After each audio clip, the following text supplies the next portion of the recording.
deben haber leído la norma y por lo tanto deben asistir a la clase con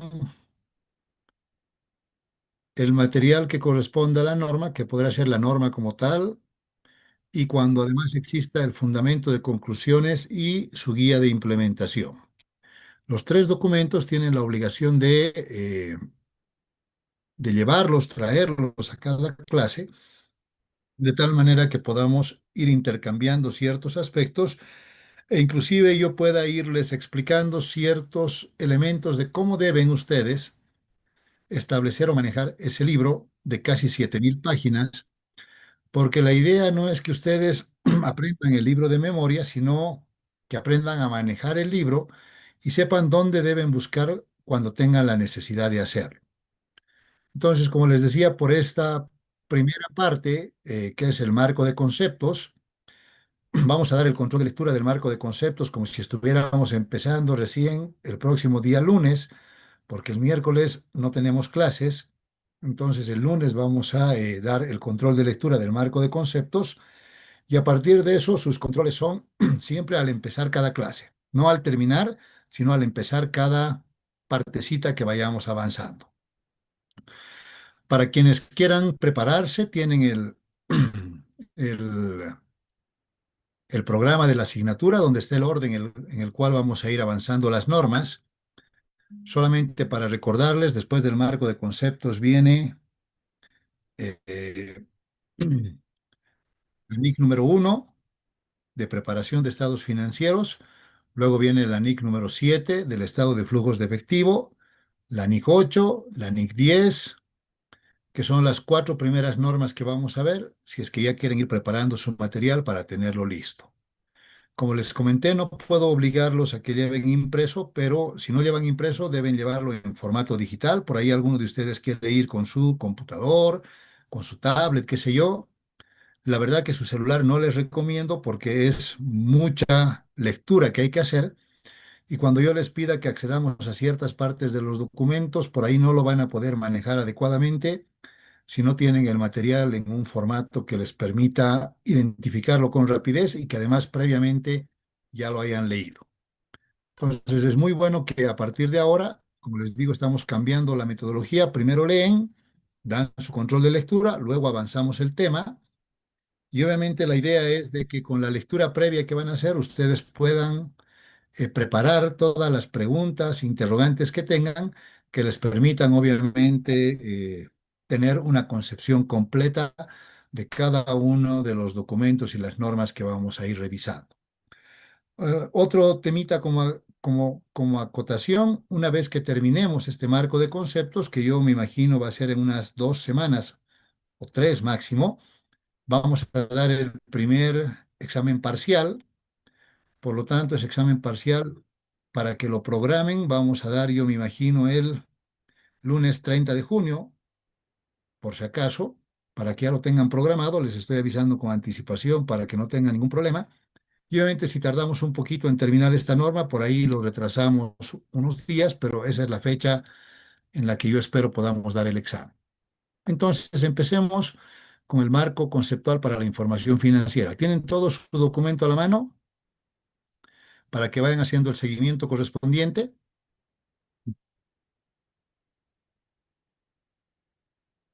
Sí, licenciado. Sí, Ok, Sí, licenciado. licenciado. Sí, vamos. licenciado. ¿Qué partes tiene Aileen? El marco de conceptos y qué más tiene.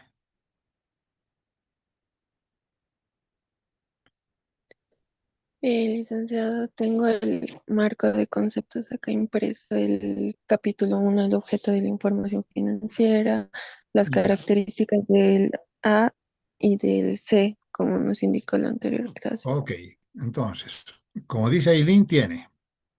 Yo voy a ir igual que ustedes. Aquí tengo la parte A. O primero dirán, aquí tengo el libro rojo, ¿no es cierto? Es el que vamos a trabajar. Y como Aileen decía, tengo en la parte A, primero el marco de conceptos, que es el archivito del 05. Aquí, si es que quieren, lo tienen a la mano también. Y además del marco de conceptos, obviamente no tiene una guía de implementación, entonces nos vamos a la parte C y ahí tenemos también el marco de conceptos en su fundamento de conclusiones. ¿Sí? Ambas partes la tienen ahí para que podamos trabajarlas y obviamente hacer referencia a esos documentos cuando necesitemos. Entonces, empecemos. El marco de conceptos es un documento que fue revisado. Aquí podemos ver en su preparación. Un documento que fue preparado y emitido por el Consejo de Normas en marzo del año 2018, un poquito más grande, en marzo de 2018, y la vigencia de este documento en realidad está definida a partir del 1 de enero del 2020, por si acaso. ¿Sí? Eh, Creo que no está en aquí la vigencia, porque obviamente como no es una norma, esta no tiene vigencia, pero su vigencia estaba definida a partir del 1 de enero del 2020. ¿Sí? Ahora bien, este marco de conceptos en su estructura tiene 8 partes u 8 capítulos, como decía Eileen. Sí, inicialmente un introductorio, si quieren, que habla del estatus y el propósito del marco de conceptos, y ya luego vienen las 8 secciones del marco como tal, que hacen referencia a, primero, el objetivo de la información financiera de propósito general. Vean, no estamos hablando todavía de estados financieros, sino de la información financiera en su conjunto, las características cualitativas de la información financiera. Recién entramos en el capítulo 3 a lo que son los estados financieros y la entidad que informa.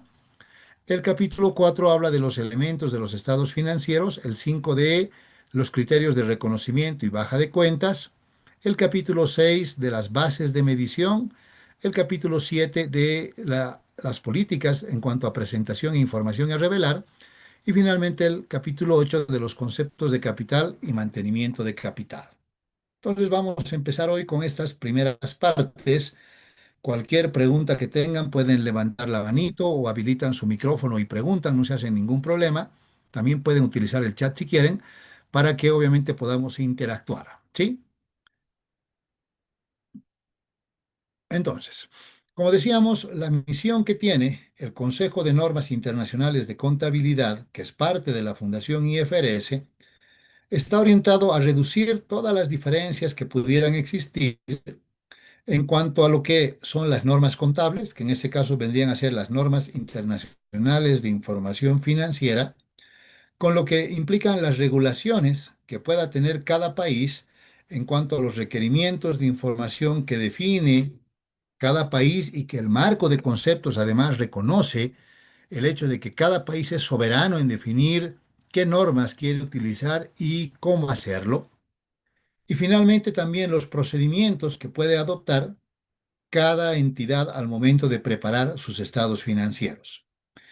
Ese propósito de tratar de reducir las diferencias entre estos diferentes escenarios se lo ha buscado los últimos prácticamente 20 años mediante el proceso de armonización contable que debería permitirnos preparar y presentar estados financieros en cualquier parte del mundo que puedan ser entendidos e interpretados también por los diferentes usuarios, independientemente del lugar que provengan los estados financieros y el lugar en el cual se encuentren los usuarios como tal de esos estados financieros.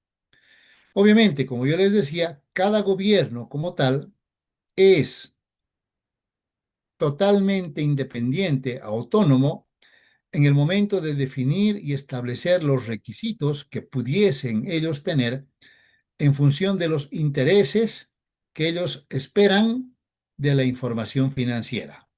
Sin embargo, está la condición particular de que se hace la aclaración de que estas normas que nosotros vamos a estudiar están orientadas fundamentalmente a brindar información a una diversidad de usuarios. Por lo tanto, el concepto fundamental parte de que todas las NIF están bajo el concepto de lo que implica la información de propósito general, es decir, información que está destinada a satisfacer los requerimientos de una diversidad de usuarios. Puede que el gobierno sea un usuario más y que a partir de las necesidades de información que tenga el gobierno pueda establecer requisitos adicionales de información, que obviamente lo puede hacer, pero sin afectar la condición de lo que es el propósito general. Entonces, por ejemplo, vean ustedes, en Bolivia este año ha ocurrido un hecho bastante particular. Dado que las normas locales, las normas de contabilidad generalmente aceptadas en Bolivia, tienen más o menos la misma concepción. Estamos hablando de estados financieros o que esas normas sirven para preparar estados financieros de propósito general. Y bajo la norma de contabilidad número 11, que ustedes ya la han estudiado, dirán, un juego completo de estados financieros está formado por cuatro estados financieros más las notas. Ahora vean ustedes, la administración tributaria en su potestad, al ser parte del gobierno, ellos dicen, quiero que me presente para propósitos tributarios, ya no es para un propósito general, sino para propósito tributario, que es un propósito específico, esos cuatro estados financieros, más sus notas, más su balance de sumas y saldos. Y entonces por ahí alguien aparece y dice, ¿y cómo es posible que el gobierno pida más de lo que dice la norma? Tiene toda la potestad de hacerlo, porque ellos tienen un propósito específico. En este caso, la Administración Tributaria tendrá el propósito de velar por la recaudación y la fiscalización correcta en el pago de los impuestos. Y vean, no es el mismo propósito que la información que tiene un propósito general. Por lo tanto, desde la concepción del marco de conceptos ya se reconoce que existe la posibilidad de que un gobierno pueda establecer sus propios requisitos en base a los intereses que tenga y sin embargo, obviamente, no debería afectar la condición de esos estados financieros que son preparados para diversos usuarios, a no ser que eso también cumplan las mismas necesidades que tiene el gobierno. Cuando hablamos del marco de conceptos, que yo todo el tiempo les digo es un documento, no es una norma, es porque este documento establece primero cuál es el objetivo del por qué se prepara la información financiera, siendo una partecita de eso los estados financieros, y cuáles son los conceptos que vamos a utilizar en la preparación de esos estados financieros cuando son de propósito general. Y vuelvo a repetir, ¿qué significa el propósito general? Que los estados financieros están orientados a satisfacer los requerimientos de información de una diversidad de usuarios, no de uno en particular, sino múltiples usuarios que seguramente tienen en cierta medida que conformarse con el contenido de los estados financieros para cumplir sus necesidades, ya que no están en condiciones de poder pedir informes o estados que sean a la medida de lo que ellos necesitan. Por lo tanto, este marco de conceptos, al ser un documento genérico, al ser, si ustedes quieren, una especie de el marco sobre el cual se preparan las otras normas contables, precisamente se define como que el propósito de este marco es ayudar, apoyar al Consejo en el desarrollo de todas las normas NIF, si quieren aquí de contabilidad le podemos aumentar, basadas en conceptos que sean congruentes. Congruentes quiere decir que sean concordantes, no sean contrarios. No utilicemos un concepto en una norma, el mismo término con una definición diferente en otra, o que utilicemos las mismas definiciones pero con términos sinónimos. Eso, vean, no está previsto dentro de las NIF, sino la idea de utilizar conceptos que sean congruentes, que estén totalmente coherentes entre sí, que además permita a los preparadores de los estados financieros asistirlos en el desarrollo de sus políticas contables cuando por ahí ninguna norma establezca un requerimiento específico para una transacción o por ahí cuando las normas, en las raras excepciones todavía de la opción de establecer una política contable. Ustedes dirán, a ver, hemos estudiado, por ejemplo, la NIC 16 y en la NIC 16 nos dicen que podemos utilizar el modelo del costo o el modelo de la revaluación. Ah, esas son políticas contables.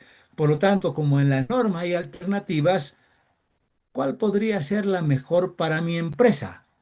En función de los requerimientos de información que pudieran tener los usuarios que tiene la empresa y que esperan encontrar en los estados financieros. Entonces, una guía de cómo yo definir cuál pudiera ser la mejor política, tal vez la puedo encontrar en la lectura que hagamos del marco de conceptos y por lo tanto esto me va a asesorar, me va a apoyar, me va a asistir, como dice aquí, a quienes preparan estados financieros en seleccionar esas mejores políticas contables. Y finalmente, el marco de conceptos ayudará a todas las partes a comprender e interpretar las normas en la percepción de lo que ha pensado el organismo emisor al momento de emitir las normas. Ahora, para que ustedes se acostumbren, pregunta, esto que estamos desarrollando aquí, ¿en qué parte del documento que ustedes tienen deben buscarlo? Primero, ¿en la parte A o en la parte C? Porque no hay B. En la parte A, licenciado. En la parte A. Ahora me dirán ustedes, yo voy a ir a la parte A y les pregunto, ¿en qué parrafito específicamente está eso que estamos comentando ahora? 1.2. Aquí, en el SP 1.1. Entonces, cuando alguna vez a ustedes les pidan, por ejemplo, y les digan, ¿en qué parte está esto a lo que ustedes hacen referencia? Ustedes deben referenciarlo de la siguiente manera. Sí, yo lo voy a poner aquí arribita, o mejor lo vamos a poner aquí. Entonces dirán, esto que acabamos de mencionar, mejor así, está en el marco de conceptos. Si fuera la NIJ 1, le ponen NIJ 1. Pueden utilizar punto y coma, pueden utilizar dos puntos, no hay mucho problema, o guioncito si quieren. La mayoría utiliza el punto y coma o los dos puntos o la comita solamente, y luego copian el párrafo. No digan 1.1, siempre partan de la redacción completa. Entonces pónganlo que eso que estamos buscando está en el SP1.1. Obviamente, esto lo pueden poner entre paréntesis si quieren, y así dirán, ahí está referenciado este párrafo al cual nosotros estamos haciendo referencia. Por ejemplo, si quieren justificar el por qué están respondiendo algo en un determinado momento. ¿Ok? Vamos para adelante.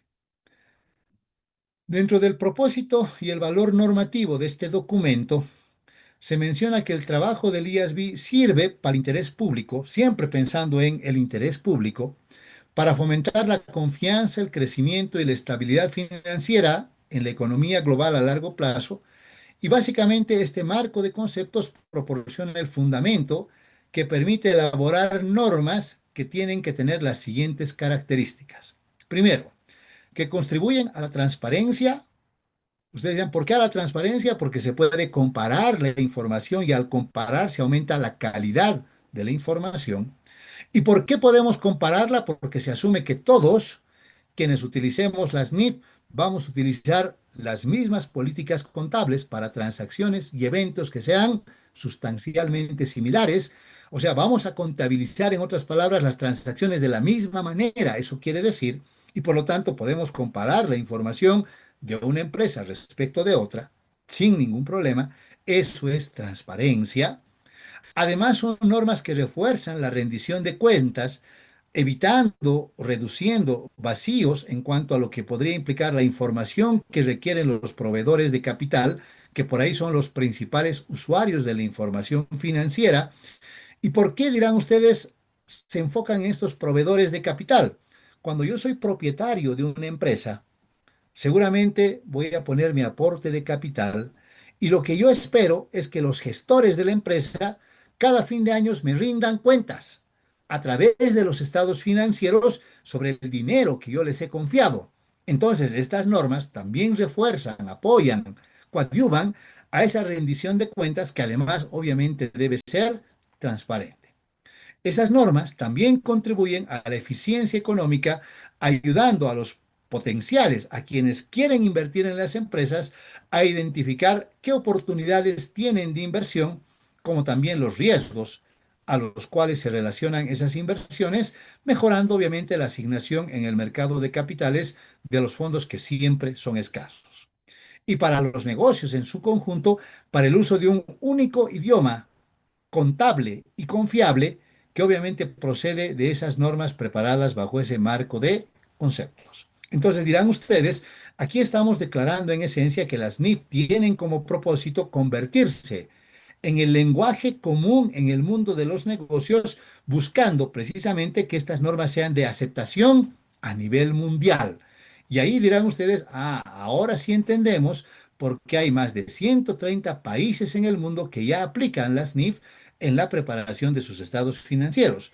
Bolivia no puede declarar que las aplica de forma plena, porque nosotros solo las tenemos adoptadas de manera supletoria. Entonces dirán, en Bolivia se permite, pero no se obliga a la aplicación de las NIF, como sí ocurre en otros países donde de manera plena han adoptado estas normas y obviamente todas las empresas que están en esas jurisdicciones aplican estas normas de carácter obligatorio. Ahora bien, el marco de conceptos, esto tiene que quedarles clarísimo, no es una norma. Por lo tanto, el contenido del marco de conceptos no prevalece por el contenido de ninguna de las normas. En otras palabras, las normas están primero, el marco de conceptos está después. Si yo tengo que cumplir algún requerimiento, primero cumplo el de la norma, luego recién el del marco de conceptos. Y entonces aparece la condición de que uno dice, ¿y por qué establecen aquello?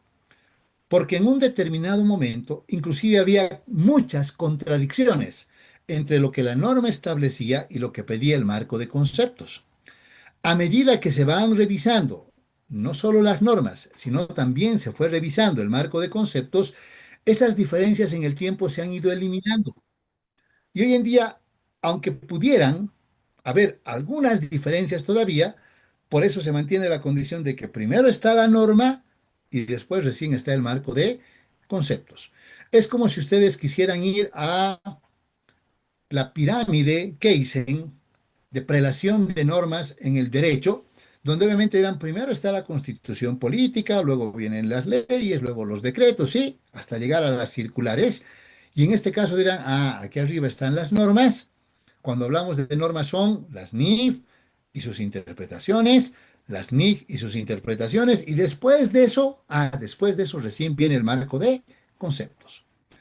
Y sin embargo, está la condición que si ustedes quieren verlo, al momento de enfrentar el cómo vamos a reconocer y cómo vamos a medir una transacción, es como que todo el tiempo vamos a ir de los requisitos específicos que tiene la norma a los lineamientos generales y definiciones que están en el marco de conceptos, o por ahí dirán, o vamos a partir del marco de conceptos con con las definiciones y los lineamientos generales que tiene para llegar a los requisitos específicos que tiene la norma. Entonces es como que todo el tiempo vamos de lo general a lo particular o de lo particular a lo general. Su esquema mental no tiene que tener una condición de partir de aquí para llegar allá y no hay otra forma, sino la condición de que todo eso está interrelacionado entre sí y esa interrelación es lo que ustedes tienen que cuidar al momento de analizar una transacción específica y definir qué criterio de reconocimiento van a aplicar y qué base de medición es la que corresponde a esa transacción en particular. Entonces aquí tenemos algunos ejemplitos para que ustedes tomen en cuenta de algunas transacciones que pudiéramos encontrarnos y que obviamente tenemos que afrontarlas. Entonces, en la transacción, por ejemplo, nos dicen, una empresa de asesoramiento, o sea, una empresa que realiza prestación de servicios. Vean, qué importante es que primero ustedes entiendan el modelo de negocio, ¿sí? Una empresa que se realiza o se dedica a la prestación de servicios y además realiza esa prestación de servicios de contado, ¿sí? Entonces, ¿qué transacción realiza? Realiza la prestación de un servicio al cliente de contado. Ah, como está realizando la prestación de servicio de un cliente al contado, la pregunta es, ¿qué puedo encontrar en el marco de conceptos? Ah, en el marco de conceptos, la primera condición es, esa prestación de servicio que estamos realizando, ¿será que se establece o se define como un ingreso? ¿Eso qué quiere decir? Que dentro del marco de conceptos, nosotros vamos a poder encontrar que esta transacción la vamos a poder relacionar, vean, con la definición genérica de lo que es un ingreso. Entonces dirán, a partir de la transacción, yo puedo, si quieren, irme al marco de conceptos y en el marco de conceptos seguramente voy a encontrar la condición de lo que es un ingreso. Pero luego decir en qué momento voy a reconocer y por qué importe, eso ya no está dentro del marco de conceptos. Eso estará de manera específica en la NIF 15, que define en qué momento y por qué importe voy a reconocer el ingreso. Por lo tanto, la definición como tal, el aspecto genérico, si quieren, está en el marco de conceptos. pero el tratamiento específico de lo que implica, dirán ustedes, el cuándo voy a reconocer y el importe por el cual voy a registrar la transacción, eso ya no está en el marco de conceptos, sino está en la norma específica que es la NIF 15. Ahora vean un ejemplo más sencillo todavía. La transacción hace referencia a la adquisición de un equipo de computación. Le podemos cambiar aquí si quieren, o lo dejaremos ahí como informático. A ver, entonces uno dice, el rato que yo compro un equipo informático, ahora viene la condición de que, para empezar, si ese equipo informático me da la posibilidad de generar beneficio económico, ya sea a través del uso o a través de su venta, entonces el marco de conceptos me va a ayudar a poder definir que ese equipo es un activo. Ya sé que es un activo. Ahora la pregunta es, ¿y qué tipo de activo será? Si el equipo informático lo voy a destinar para ser utilizado en las actividades propias del giro del negocio, eso se convertirá en un activo fijo. Por lo tanto, la norma específica ya no es el marco de conceptos, la norma específica que me va a permitir definir que eso es un activo fijo, el cómo voy a contabilizar el activo ¿y cómo lo voy a llevar a lo largo del tiempo? Eso es la NIC 16. Pero si el equipo informático que estoy comprando lo dedico para ser vendido en el giro propio del negocio, es mi negocio comprar y vender los computadores, eso será un inventario. Otra vez, el tratamiento del inventario no está en el marco de conceptos. Ese tratamiento, otra vez, está en una norma específica que es la NIC número 2. Ahora dirán ustedes, puedo partir al revés. Si yo compré un equipo informático que lo voy a destinar a las actividades propias del negocio, alguien me dirá, eso es un activo fijo. Vamos a partir de aquí, de la norma específica que es la NIC 16. Perfecto. Pero la NIC 16 que me dice que para que un elemento sea parte de propiedad, planta y equipo, primero debe ser un activo. Ah, ¿Cuál es la definición de activo? Eso está en el marco de conceptos. Entonces, vean, si yo parto del marco de conceptos, puedo ir a la norma específica. Si parto de la norma específica, siempre me va a mandar al marco de conceptos. Por lo tanto, esa relación dialéctica, si quieren, que existe, es algo que ustedes siempre deben tomar en cuenta. No quieran sujetarse a una norma y olvidarse del marco de conceptos. O a la inversa, querer partir del marco de conceptos y dejar de lado el contenido de las normas. Por eso es que antes de estudiar cada una de las normas de manera detallada, primero hemos hecho una comprensión de todo el marco que implica eso que se conoce como las NIF, para que rápidamente su mente vaya de un lado para el otro el rato que nosotros necesitemos interactuar en ese libro para encontrar el tratamiento contable específico de cada tipo de transacción, cualquiera que ésta sea. ¿Sí? Entonces dirán, a ver, ¿qué pasa si aquí vamos a un hecho contable que es una transacción que pudiera ser la obtención de un préstamo bancario? ¿Qué vamos a encontrar en el marco de conceptos y qué no?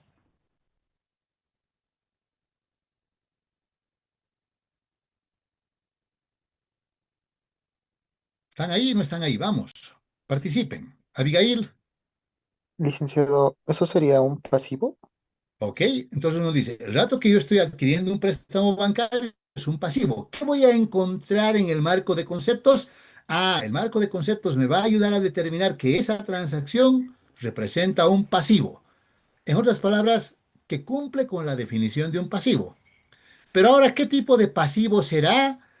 Eso ya no está en el marco de conceptos. En este caso, al tratarse de un instrumento financiero, su tratamiento de manera específica está en la NIP número 9, donde me dicen cómo voy a reconocer y cómo voy a medir esa obligación que surge de un instrumento financiero. Y al otro lado me dirán, y si quiero partir de, obviamente, el préstamo bancario es un instrumento financiero, su tratamiento está en la NIF 9, y ahí me va a decir, para que sea un instrumento financiero de pasivo, primero debe cumplir la definición de pasivo. Entonces, otra vez, esa norma otra vez me manda a lo genérico que es la definición de pasivo que estaría en el marco de conceptos. ¿Se entiende? Siempre hay esa relación de lo general a lo particular o de lo particular a lo general, pero ustedes tienen que jugar todo el tiempo con eso porque en esencia de esa forma se manejan las normas. ¿Está claro? Sí, licenciado, muchas gracias. Sí, Vamos licenciado. entonces. Sí, licenciado. En circunstancias donde puede existir un conflicto entre el marco de conceptos y una norma, ¿cuál de las declaraciones siguientes es la correcta? ¿La uno, la 2 o la 3? Ustedes elijan cuál de ellas.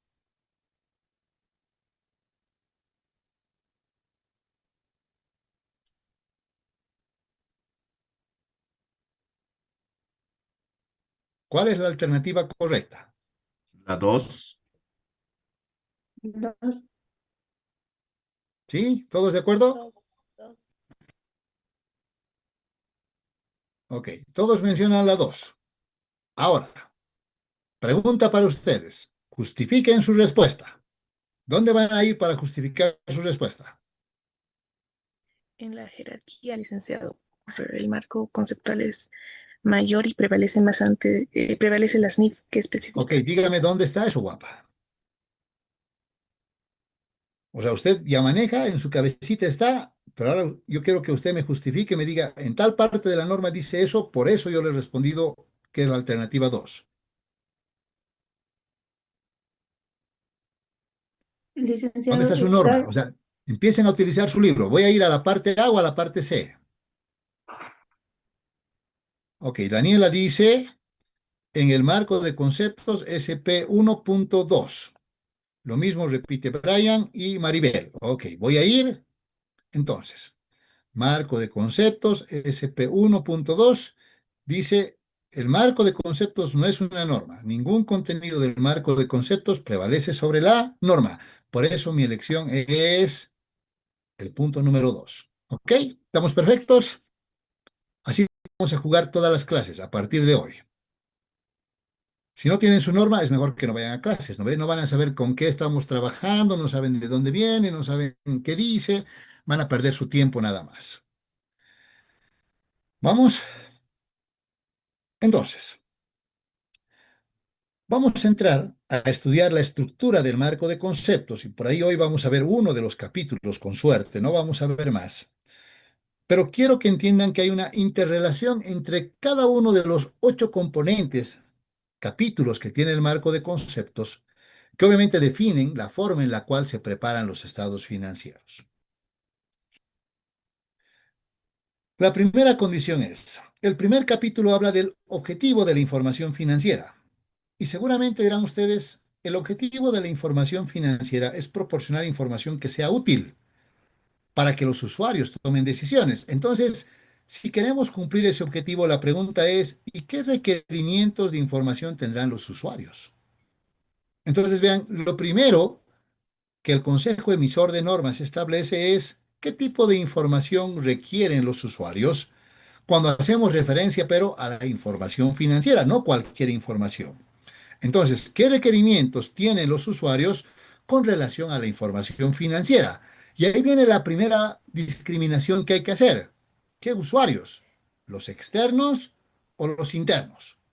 Y entonces vean, es como que no es que el IASB no haya tomado en cuenta el usuario interno, pero el principal usuario es el externo. ¿Por qué?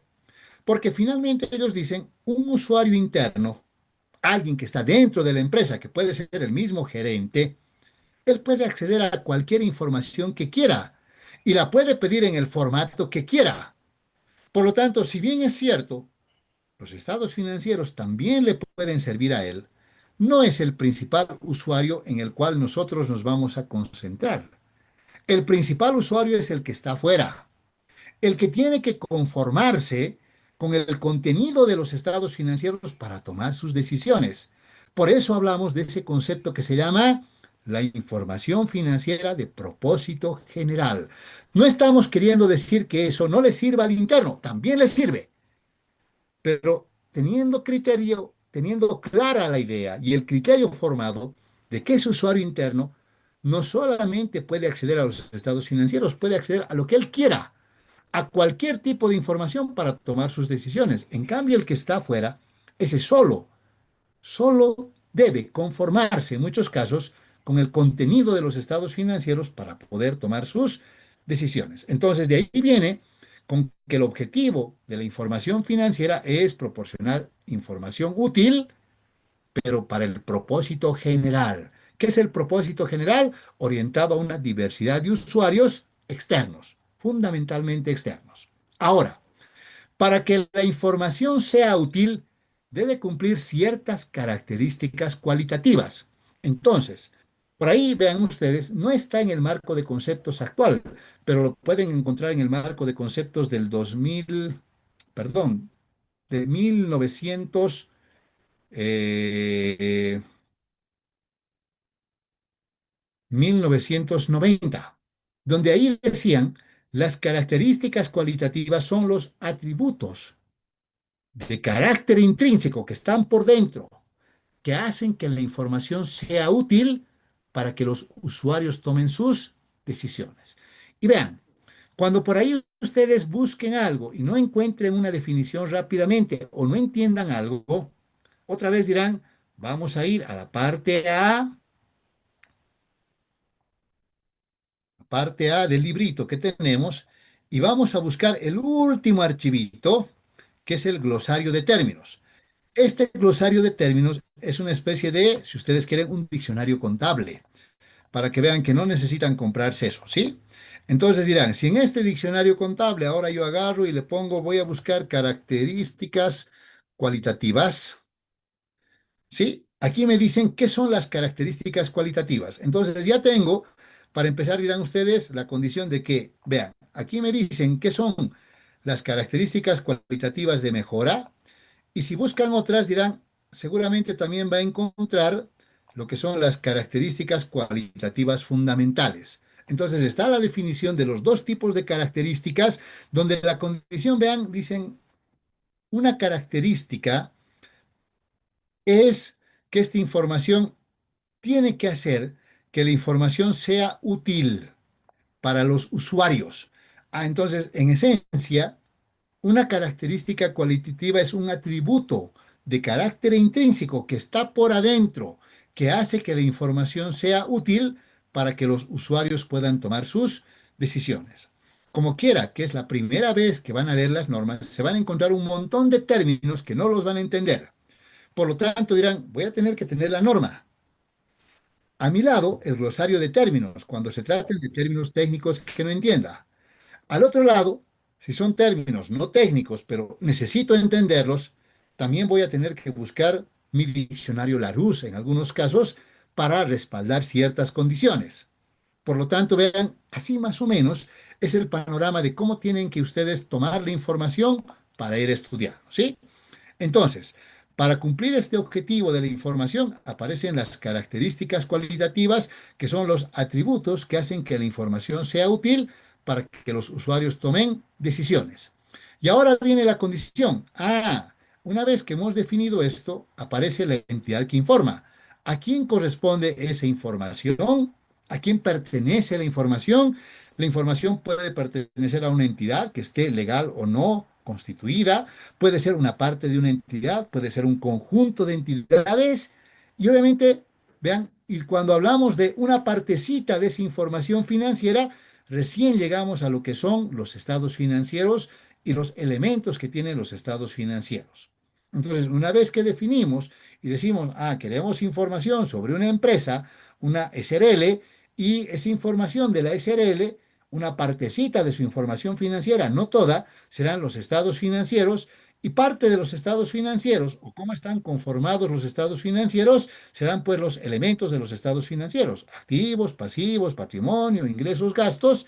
Y luego, ¿cómo vamos a reconocer en qué momento cada uno de ellos son los criterios de reconocimiento? ¿En qué momento vamos a dar de baja? Vean, no se habla de un castigo, porque castigo es como que agarrar el chicote y pegarle a alguien. ¿No ve? Aquí no se pega a ninguna cuenta. O reconocemos, que implica incorporar, y dar de baja es desreconocer, es quitar si quieren.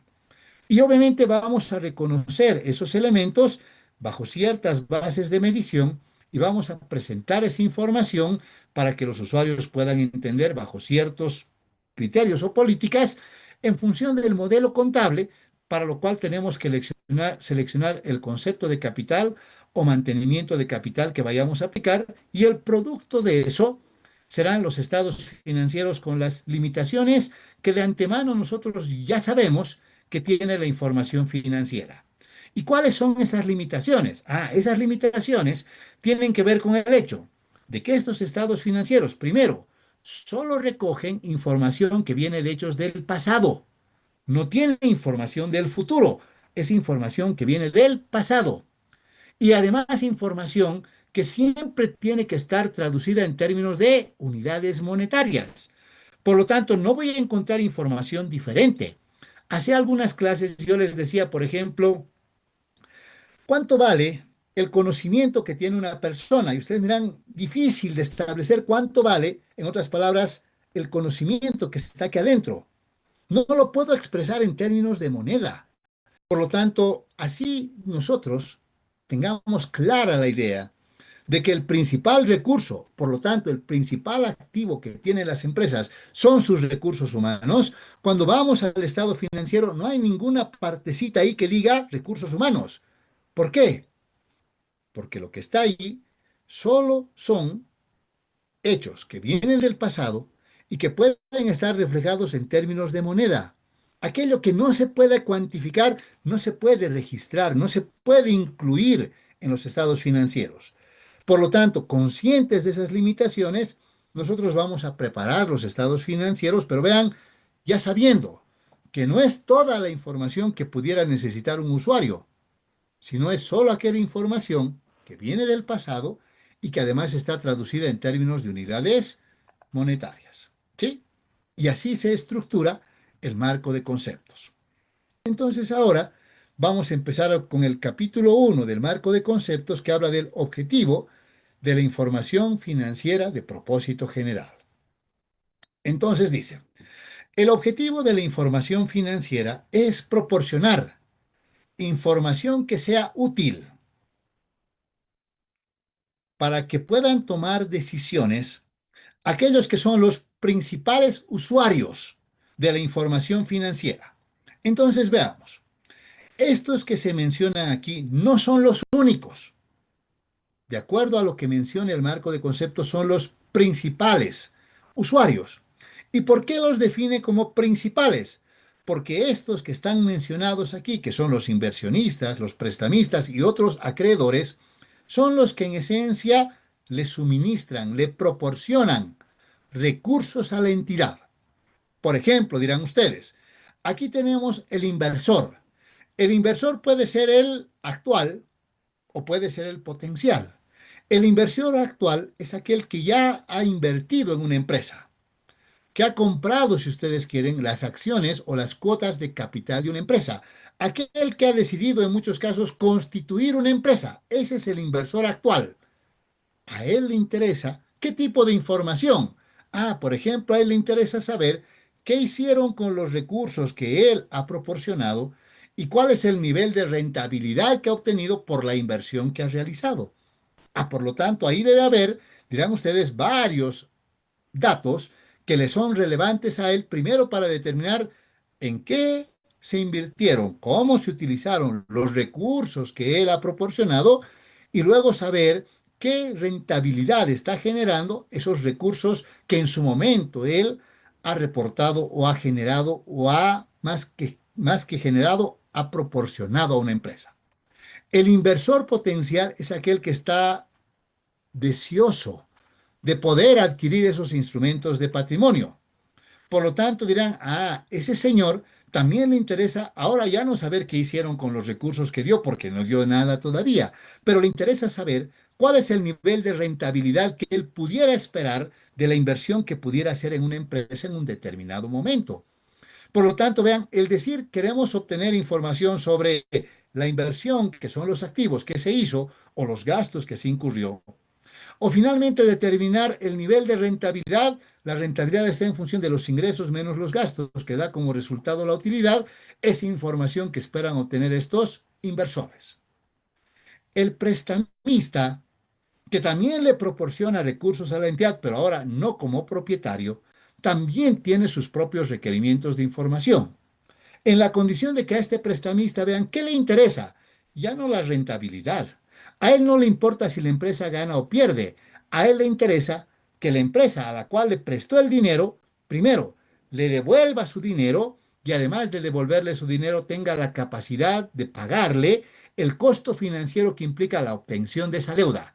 Entonces, al prestamista, así como lo define la ASFI, por ejemplo, lo que más le interesa es la capacidad de pago que tiene el deudor. Es decir, de dónde este señor va a sacar plata para devolverme el dinero que le estoy prestando. Eso es lo más importante para el prestamista. Y entonces puede ser que esa plata provenga del flujo normal de operaciones que genere una empresa, sus ingresos menos sus gastos, o que provenga de tal vez la posibilidad de que una empresa tenga que vender los activos que tiene para pagar un préstamo, o finalmente tenga que obtener otro préstamo para pagar el préstamo que tiene. Lo ideal, por supuesto, es que una empresa tenga la capacidad de pagar su deuda en función de lo que genera internamente, es decir, los ingresos menos los gastos. Esa es la capacidad de pago de los deudores. Vean, otra vez, a este prestamista le interesan ingresos y gastos, pero no para ver rentabilidad, sino para determinar la capacidad de pago que tiene el deudor. Entonces la información es diferente en función de cada uno de los usuarios. Pero también a esta prestamista, y si no pudiera pagarme, ¿con qué respalda el préstamo que le estoy dando? Ah, con los activos que tiene una empresa. Entonces también le interesan los activos. Pueden aparecer otros acreedores, como por ejemplo los proveedores de una empresa. Cuando alguien va y obtiene un crédito de una empresa, va a comprar mercadería al crédito, obviamente vean, a ese proveedor también se pregunta y dice, ¿y de dónde va a sacar plata para pagarme por, en esencia, el crédito que le estoy otorgando? Otra vez, a él le interesa la información sobre la capacidad que la empresa tenga de generar recursos. Otra vez dirán sobre la capacidad de pago del deudor. Y si no me pagara, también deben tener activos. Entonces, vean, estos señores les proveen en esencia recursos a las empresas y por eso está la condición de que en esencia la información está destinada más que todo a ellos, pero no son los únicos usuarios. Entonces dirán, a ver, ¿qué otros usuarios puede haber? Por ejemplo, el Estado, el mismo gobierno. ¿Por qué le interesa la información al gobierno? Porque le interesa saber cuánto de impuestos tiene que pagar una empresa y de dónde saca la plata para poderle pagar sus impuestos. Muy bien. A los empleados también, porque en función de los ingresos que genera la empresa está la capacidad que la empresa tiene de pagarle el salario. Pero vean, además está la condición de que a mí como empleado, obviamente me interesa que la empresa me vaya pagando mi sueldo todos los meses. Pero seguramente lo más importante es que me asegure que voy a poder seguir trabajando en el futuro, que tengo la posibilidad de una fuente de trabajo estable para el futuro. ¿Y con qué se relaciona eso? Eso se relaciona con el famoso concepto de empresa en marcha. Vean, a un acreedor cualquiera, a un proveedor, también le interesa eso. Porque si finalmente, vean, yo le vendo algo a la universidad y en un determinado momento, como que todo lo que hago es venderle a la universidad, ¿qué pasa el rato que la universidad cierra? O sea, ¿a quién le vendo las cosas que yo hago? Ya no tengo a quién. Por lo tanto, también me interesa ese concepto de empresa en marcha en la universidad. Al otro lado dirán, también están los clientes. A los clientes también les interesa, sí, por lo mismo. Vean ustedes son los principales clientes, los principales usuarios de la universidad. ¿Qué pasa si mañana la universidad se declara en quiebra y cierra? Pregunta, ¿dónde terminan sus estudios? Peor, ¿dónde terminan pagando 27 bolivianos al año? Dirán, no, pues eso sí me afecta. Por lo tanto, vean, al cliente también le afecta la condición de empresa en marcha. Peor, cuando hay un grado de dependencia en función de los bienes o servicios que pueda otorgar la entidad a ciertos clientes. Por lo tanto, dirán, así podemos encontrar una infinidad de usuarios, diversos usuarios externos, que obviamente todos requieren la información para sus propios fines, pero como que tienen que encontrar a través de los estados financieros la información que necesitan para tomar sus decisiones porque no están en condiciones de pedir información que esté preparada a la medida exacta de lo que ellos quieren. Por eso se llama información de propósito general. Sigamos. Entonces, la información, de acuerdo, estamos hablando todavía de la información financiera, no de estados financieros. Y nos dicen qué información requieren estos que son los principales usuarios para tomar sus decisiones. Requieren información Primero, sobre los recursos económicos que tiene la entidad, sobre los derechos que tienen los acreedores contra esos recursos, seguramente, y los cambios que en esos recursos y derechos de los acreedores pueden generar las transacciones en el tiempo. Obviamente, eso va a dar la medida en, o dirán ustedes, va a dar información sobre la medida en función de que cómo la gerencia ha cumplido de manera eficiente y eficaz con sus responsabilidades en cuanto al uso económico o de los recursos económicos que le han proporcionado. Ahora, pregunta para ustedes. Cuando yo estoy hablando de recursos económicos, ¿con qué lo asemejarían ustedes? ¿O con qué lo relacionan ustedes? Con los activos, ¿Ok? Porque la definición de un activo dice que los activos son recursos económicos. ¿Se dan cuenta? Perfecto. Cuando hablo de los derechos de terceros para con la entidad, pasivos, Pasivos. ¿solo pasivos? O sea, los pasivos son derechos de terceras personas para con la entidad. Perfecto. Pero solo pasivos, aquí está hablando de derechos de acreedores, no solo de ajenos, sino también pueden ser los propios. Cuando, por ejemplo, un propietario viene y pone su aporte de capital, ¿tiene un derecho sobre la empresa o no? sí, Sí, ¿Implícitamente se convierte en un acreedor de la empresa o no?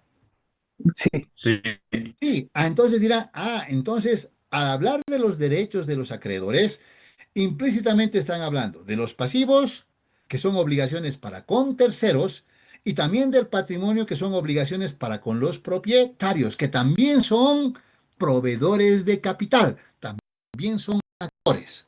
Entonces vean, cuando hablan de esos conceptos genéricos, implícitamente ya están hablando aquí de la situación financiera. Activos, pasivos y patrimonio conforman la situación financiera de la empresa. Ahora, también nos dicen que estos requieren información sobre los cambios, es decir, aumentos o disminuciones que puedan haber en los recursos y en los derechos de terceros. Pregunta, ¿por qué pudiera aumentar un activo? ¿Por qué una empresa pudiera tener más dinero? Tal vez porque generó un ingreso. ¿Por qué una empresa puede tener menos dinero? Porque tal vez incurrió en un gasto. Entonces, implícitamente, al hablar de esos cambios, está hablando de los ingresos y los gastos. Y entonces, vean, no se olviden que para reconocer un ingreso o reconocer un gasto, siempre voy a tener que reconocer por la aplicación de la doble partida o un aumento en los activos o una disminución en los activos o un aumento en los pasivos o una disminución en los pasivos, siempre.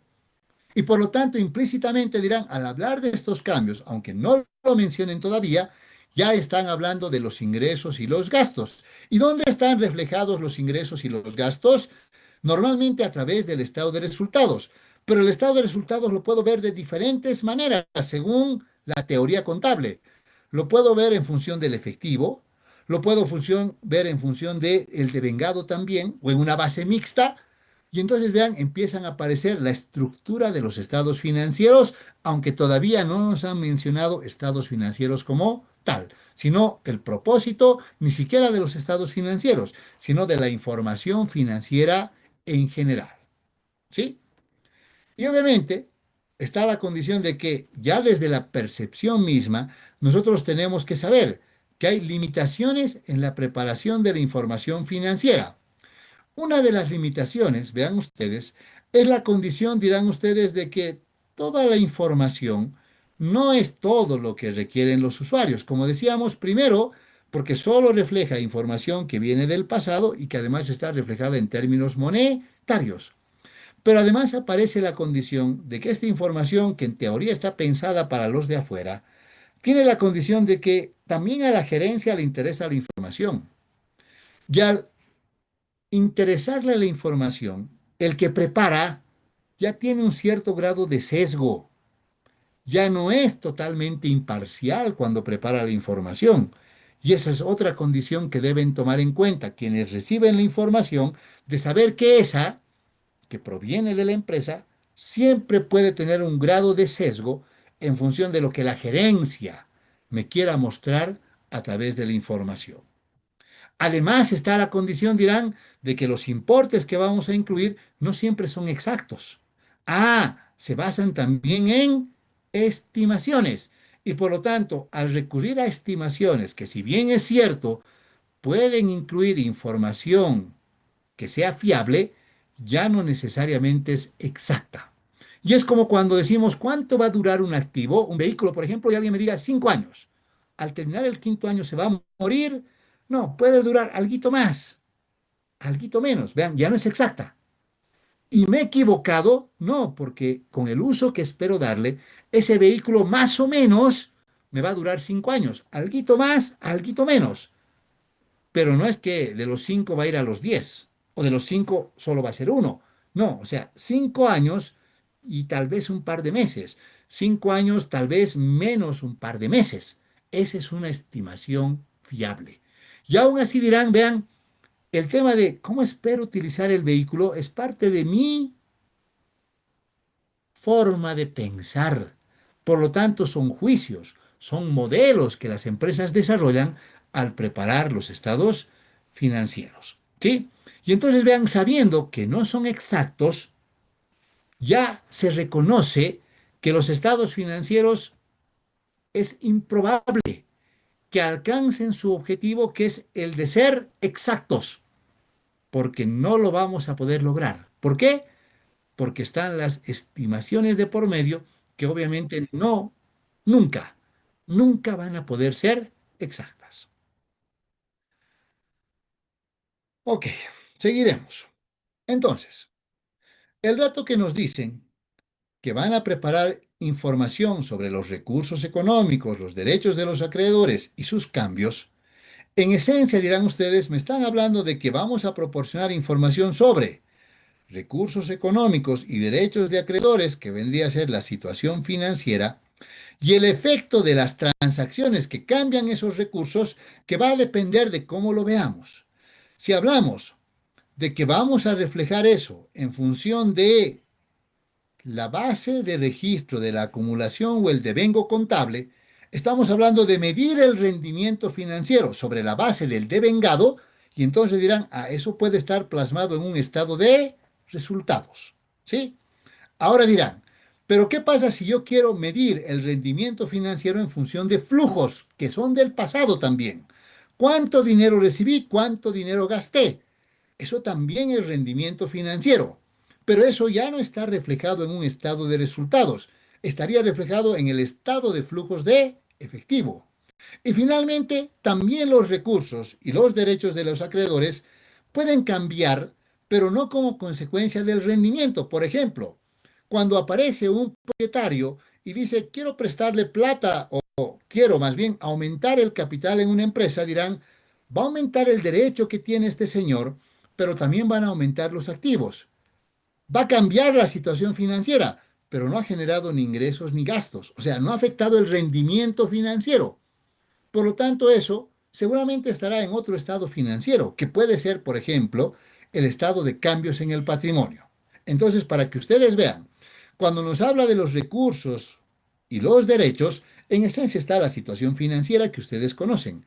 Y cuando habla del efecto de las transacciones que generan cambios en esos recursos y en esas obligaciones, implícitamente aparece el estado de resultados, el estado de flujo de efectivo y el estado de cambios en el patrimonio. Todavía no hemos hablado de la estructura de estados financieros, pero con ya solo definir el objetivo de la información financiera de propósito general, ustedes ya tienen una estructura de esos 4 estados financieros básicos a los cuales implícitamente se hace referencia. Obviamente, cuando hablamos de la información que el usuario requiere sobre recursos económicos y derechos de los acreedores, dirán, está la condición de la liquidez, cuánto dinero tiene para hacer frente a sus obligaciones, del grado de solvencia con que respalda las obligaciones y con qué va a cubrir esas obligaciones, qué necesidades de financiamiento adicional tienen, cómo la administración ha utilizado los recursos que le han confiado los propietarios, qué tipos de recursos tiene, o sea, qué naturaleza tienen los recursos, o sea, los activos son todos, pero son inventarios, son cuentas por cobrar, son activos fijos, son intangibles. ¿Qué? O sea, ¿qué naturaleza tienen cada una de ellas? Y por su naturaleza, ¿cómo cada una de ellas va a generar flujos de efectivo? Todo eso, dirán ustedes, es parte de eso que implica los recursos económicos y derechos de acreedores. En otras palabras, la situación financiera de una empresa. En los cambios, como decíamos, estos los podemos ver desde diferentes puntos de vista. Esos cambios, obviamente, van a proceder del rendimiento financiero, que va a estar medido en función de ingresos y gastos. También dirán sobre el rendimiento, si quieren, en efectivo, que va a estar en función de los flujos de efectivo. Por lo tanto, una condición, vean, es que cuando una empresa tiene utilidades, a veces la pregunta es, ¿y me pueden pagar las utilidades? O sea, ¿la empresa tiene disponible plata para pagar esa rentabilidad? Entonces, no solamente vamos a encontrar información sobre la rentabilidad, sino también sobre la liquidez. Pero dirán, eso ya no está en el estado de resultados, eso está en la situación financiera y en el flujo de efectivo, en la capacidad que una empresa tiene de generar dinero para hacer frente a sus diferentes obligaciones. Y obviamente todo eso es parte del contenido de la información financiera que el usuario espera encontrar para que esa información sea útil. Ahora dirán, si vamos al primer puntito de la contabilidad bajo el devengado y el rendimiento financiero, obviamente está la condición de los ingresos y gastos, pero vean, dentro de un determinado periodo contable. O sea, no son los ingresos y gastos acumulados de la vida de la empresa, son los ingresos y gastos, ingresos generados, gastos incurridos durante un determinado periodo de tiempo. Eso me permite evaluar cuál es el rendimiento que la empresa ha tenido en el pasado. Me permite proyectar cuál es el rendimiento que la empresa espera obtener en el futuro. Y obviamente qué capacidad tiene a partir de esas operaciones de generar dinero, de tener flujos suficientes para cubrir sus obligaciones. Cuando hablamos del rendimiento de los flujos de efectivo, dirán, es la capacidad de cuánto dinero ha generado la empresa y cómo ha invertido esos recursos que ha generado. Y obviamente la condición no de solo cuánto ha generado, sino de dónde proviene ese dinero. Proviene de sus operaciones, proviene de las inversiones, proviene de el financiamiento que obtiene y cómo utiliza esos recursos. Utiliza otra vez en sus operaciones para generar inversiones que implican recursos que en el futuro le van a generar más dinero para pagar sus deudas o el financiamiento. Toda esa información está dentro de lo que es la estructura de los estados financieros. Y finalmente, como les decía, esas otras transacciones que pueden implicar la emisión de deuda o instrumentos de patrimonio que no van a aparecer directamente en la situación financiera ni en el desempeño, pues pueden aparecer en el estado de cambios en el patrimonio. Ese es el objetivo de la información financiera. Así, en términos genéricos, ¿se dan cuenta? Yo se los he querido convertir a lo que ustedes ya conocen, para hablar de activos, de pasivos, de estados financieros, los nombres inclusive, pero aquí no nos han hablado de nada de eso todavía. Nos han hablado del objetivo general de la información financiera cuando esta es de propósito general. Y entonces en la siguiente sesión vamos a empezar a estudiar cuáles son las características cualitativas de esa información para que sea útil y que los usuarios a partir de eso puedan tomar sus decisiones. ¿Preguntas hasta aquí?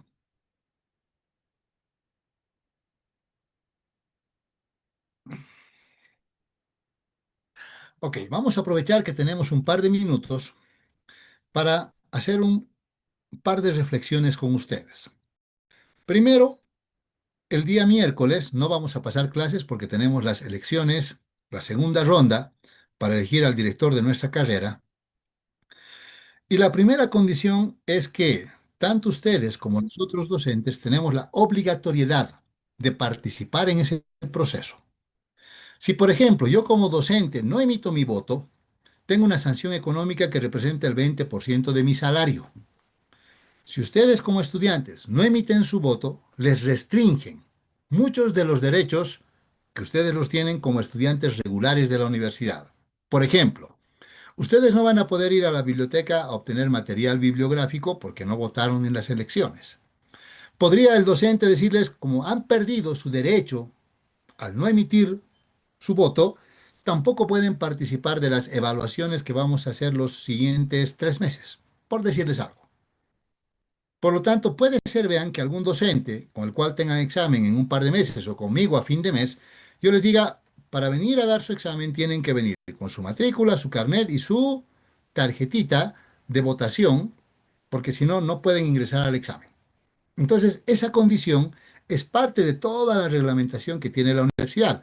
No es que van a ir a votar porque hay que votar, sino hay que ir a votar porque tenemos la obligación de votar como parte de la comunidad universitaria y además tenemos, dirán ustedes, la responsabilidad de emitir ese voto para elegir nuestras autoridades en los principios de cogobierno y de democracia que tiene la universidad.